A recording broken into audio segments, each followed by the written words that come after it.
Karina Marzán con nosotros porque hay un tema que nos preocupa sobremanera, estamos todos nerviosos. Diputada, gusto saludarla, muy buenos días. Hola Julio, ¿cómo estás? Espero que todos y todas estén muy bien.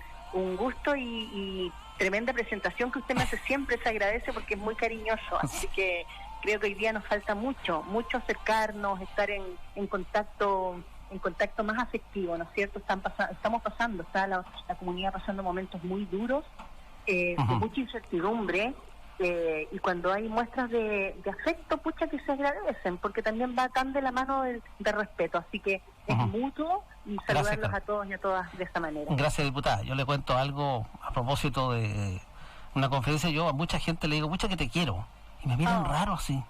Y sobre todo los hombres me miran como extraño, pero ¿por qué no puedo querer a un hombre yo? ¿Ah? Hay que decir las cosas. Julio, ese ejercicio nunca lo elimine, todo lo contrario, porque hay que, lo que se llama, deconstruirnos. Exacto. ¿Sabes por qué yo creo que sobre todo los hombres a lo mejor se extrañan cuando tú les dices eso? Porque no están acostumbrados en general, es un tema de cultura, ojo, no es crítica, no están acostumbrados los hombres a tratarse desde las emociones. Exacto. Sí. Sino que es más técnico, hay un rol asignado socialmente al hombre que también tiene que ver con nuestro machismo, con este patriarcado, este sistema patriarcal que nos ha también dominado y aplastado y ha creado tanta brecha de desigualdad, inequidad, y la lista es tremenda, pero yo creo que hay que insistir en eso porque es muy lindo. Usted le abre le toca y le abre el corazón a las personas con una palabra amable, y yo siempre digo algo, a lo mejor me estoy saliendo un poquitito del tema. Uno se puede encontrar con una persona muy distinta a uno, en todos los aspectos, sobre todo hoy día que estamos viviendo momentos políticos muy extremos, pero yo siempre he dicho, uno siempre tiene que darse el trabajo de encontrar el puente que me conecta con el otro o con la otra. Exacto. Porque desde esa manera podemos juntarnos quizás en la mitad del puente, hablar, dialogar, nutrirnos, y después cada uno vuelve a su territorio. Pero yo creo que siempre los seres humanos no estamos tan polarizados a menos que nosotros queramos ir por ese camino. Diputada, bueno, yo sé que usted está con una agenda súper apretada de trabajo, así que quiero la llamada para preguntarle respecto de un tema que nos preocupa sobremanera y que es el tercer retiro del 10%. Entiendo que se comienza a discutir uno de los tantos proyectos que se han presentado en esta materia, y también cómo ve la situación hoy día en el gobierno, donde ha habido, digamos, una luz roja a esta materia que es tan necesaria. Desgraciadamente tenemos un gobierno que no ha estado en sintonía con las demandas ciudadanas desde el día 1. O sea, insisto en tratar de no desviarnos del tema, pero hay muchas propuestas que sonaban muy bonitas, muy a titular, porque tenemos un gobierno que es muy de titulares, pero que en las bajadas y en la práctica no se da así.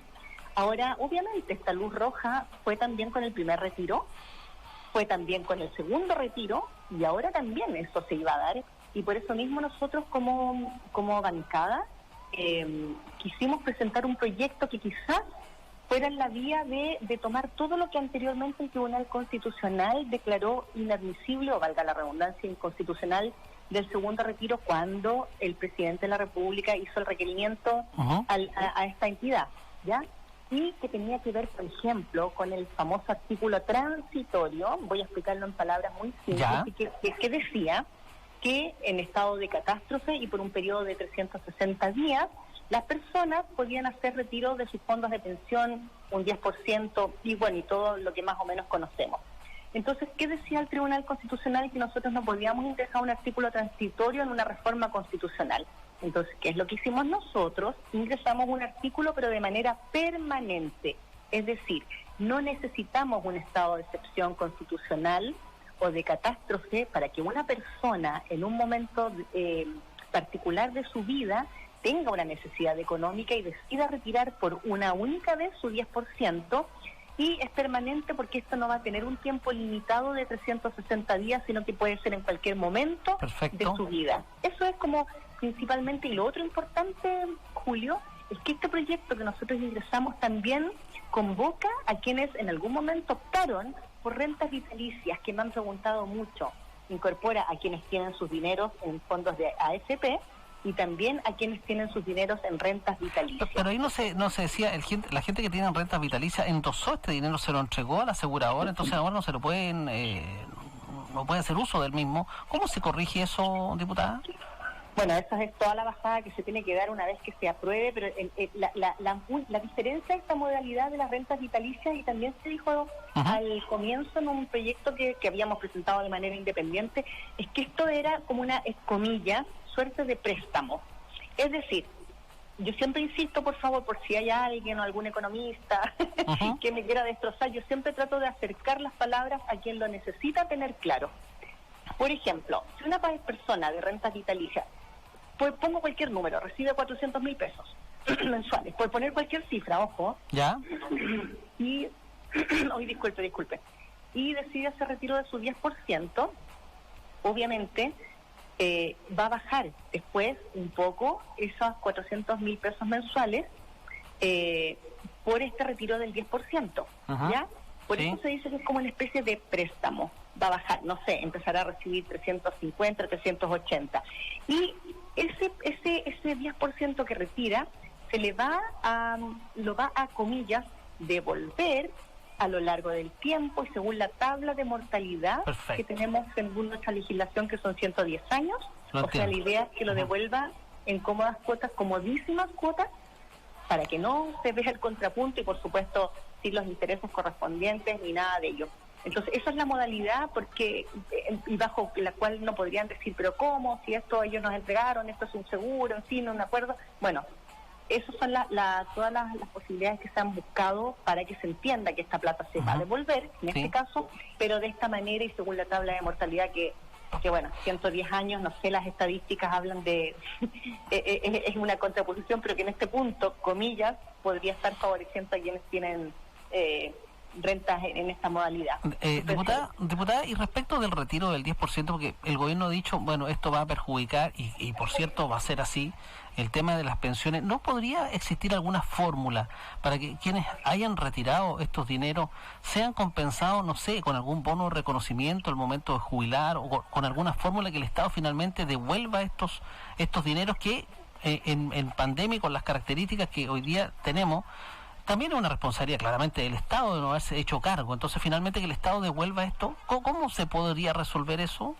Estamos a más de un año del primer contagiado en nuestro país, que fue el 3 de marzo, nosotros tuvimos el primer contagiado del año 2020. Y esa situación que se presentó en Chile ya venía viviéndose en Asia, en Europa.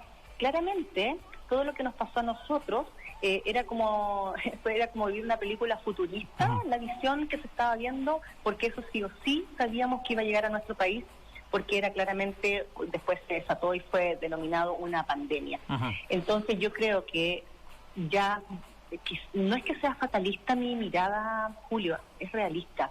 Ya no se ha tomado esas medidas, es una lástima que por medio de presión social se tenga que llegar a instancias como es, por ejemplo, el tema del primer y segundo retiro, que yo siempre he dicho no son las adecuadas, porque son los fondos que las personas, más allá de todos los cuestionamientos que tenga este sistema de AFP, en el que yo no creo tampoco, ojo, y cuento que el primer retiro estaba también para todo el mundo, el segundo y el tercero para autoridades no, pero quienes tengan el derecho y quieran hacerlo, porque no es obligatorio, lo pueden hacer, y dentro de ellos también están las autoridades por ley, en el primer, ojo.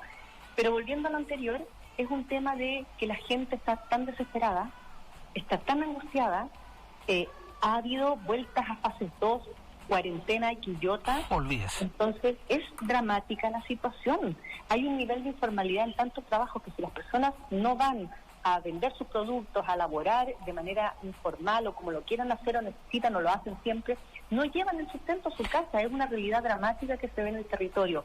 Entonces, si el gobierno no toma el toro por las astas en este momento, que yo creo que ya no se tomó, yo veo muy difícil una manera más inmediata de poder llevar una cierta tranquilidad a las personas, y que es a través de sus propios fondos, que, ojo, insisto, que es voluntario y que las personas lo están demandando. O sea, pensemos en la cantidad, creo que son cerca de 2.200.000, 2.500.000 de empleos que se derrumbaron a raíz de esta crisis. Qué terrible, ¿eh? Hemos retrocedido una década en temas laborales con respecto a lo que tiene que ver con la mujer, con la empleabilidad de la mujer. La situación es francamente dramática, y si sumamos además a eso todo el tema de mala conectividad que tenemos para postular a los fondos, las personas que no califican, la verdad es un tema que nosotros los vemos a diario. Lo mismo que pasa con las pensiones de alimentos. Hemos insistido permanentemente en la superintendencia de pensiones que nos mande un informe para saber quiénes están pagando, cuáles son los motivos de por qué no se están pagando, específicamente el tema de pensiones de alimentos, si eso es un mandato legislativo ahora, y todo es muy incierto. Las madres, que son en su mayoría, siguen desesperadas porque no a todas les está llegando ya va, no sé, entre el 70 y 80% se ha pagado, pero mientras haya una familia, una mujer, un niño, una niña, un adolescente que no está recibiendo lo que por ley y derecho le corresponde, nosotros no nos vamos a quedar tranquilos con este tema. Oiga, diputada, la saco de ese tema para preguntarle su impresión respecto de los protocolos COVID en los colegios, un tema que ha sido ampliamente discutido y en donde hay muchísimos reclamos. Nosotros acá en la radio recibimos a cada momento reclamos de los auditores que nos dicen, oiga, mire, no se están cumpliendo incluso profesores, no tenemos los implementos mínimos para poder desarrollar una clase. Esto es una cuestión, un desorden tremendo del punto de vista pedagógico, unos pocos en clase, otros pocos por internet, días por medio tienen que... O sea, es un temazo. Es un temazo y, bueno, y nosotros oficiamos con respecto a eso al Ministerio de Educación. Son aproximadamente 43 colegios a nivel nacional que han tenido que cerrar sus puertas porque presentaron contagios de COVID del virus, y esto fue advertido por el Colegio de Profesores.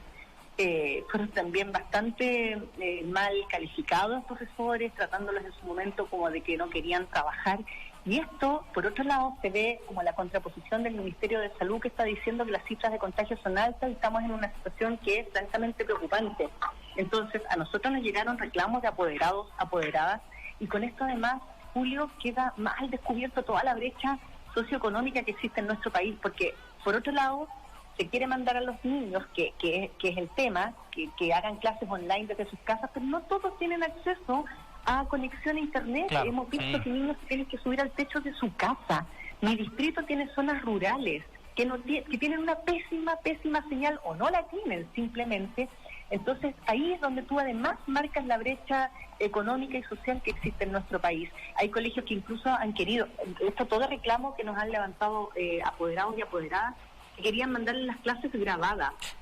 Cuando la clase online tiene que tener esa frescura de la interrelación. Exacto. Por último, ¿cómo le vas a mandar una clase grabada?